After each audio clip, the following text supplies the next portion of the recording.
আমি বর্তমানে আছি ধামরাইয়ের ঐতিহ্যবাহী উল্টো রথযাত্রার মেন সমাবেশ স্থল থেকে।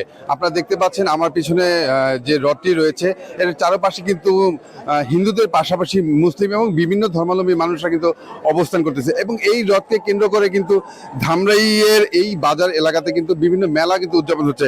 আমি একটু আপনাদের দেখানোর চেষ্টা করতেছি যে গত 16 তারিখ থেকে কিন্তু রথযাত্রা শুরু হয়ে যায়, আজ উল্টো টানের মাধ্যমেই কিন্তু শেষ হবে। আমি একটু আপনাদের জানিয়ে রাখতে চাচ্ছি যে এখানে হাজার হাজার ভক্ত ও দর্শনার্থীদের ঢল কিন্তু নেমেছে এবং চারিদিকে কিন্তু জয় জগন্নাথ ধ্বনি এবং শঙ্খধ্বনি আর ভক্তিমূলক সঙ্গীতে মুখর হয়ে উঠেছে পুরো এলাকা। আমি একটু আপনাদেরকে আর একটু জানিয়ে রাখছি যে বিভিন্ন এলাকা থেকে এবং দেশ এবং দেশের বাইরে থেকে বিভিন্ন দর্শনার্থীরা কিন্তু এই রথযাত্রাকে দেখতে কিন্তু এখানে এসেছে। তো আজকে উল্টো রথযাত্রার মধ্যে দিয়ে কিন্তু শেষ হচ্ছে 9 দিন ব্যাপী রথ উৎসব।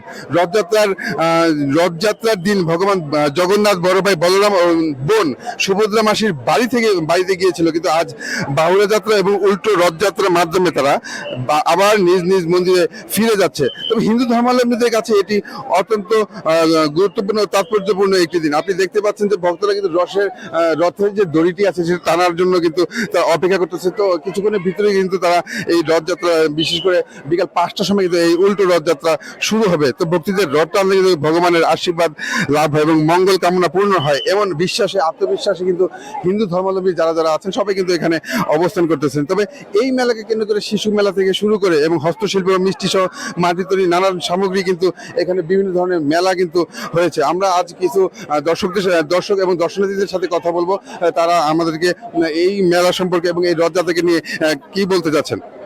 এবারের তুলনায় হচ্ছে এবারের রথযাত্রাটা বেশ ভালোই লাগছে আমার কাছে।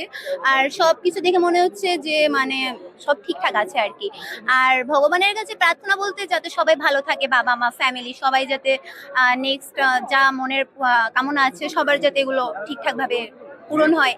এটা আমার কাছে ভালোই লাগছে কারণ বেশ সবকিছু ঠিকঠাক আছে। আর মানুষ তো এখনো বলতে গেলে আরো হবে, এখন তো আসতেছে আর মানে রথ মেমি ছাড়বেও আরো 30 মিনিট বা 1 ঘন্টা পর। তো সেই অনুযায়ী আমার কাছে নিরাপত্তাটা বেশ ভালোই লাগছে। ভগবানের কাছে প্রার্থনা করি দেশ যেন ভালো থাকে, সবার জন্য মঙ্গল থাকে, সবাই যেন সুস্থ থাকে, ভালো থাকে, এটাই সবার ভালোর জন্যই তো এটা জগন্নাথের কাছে প্রার্থনা।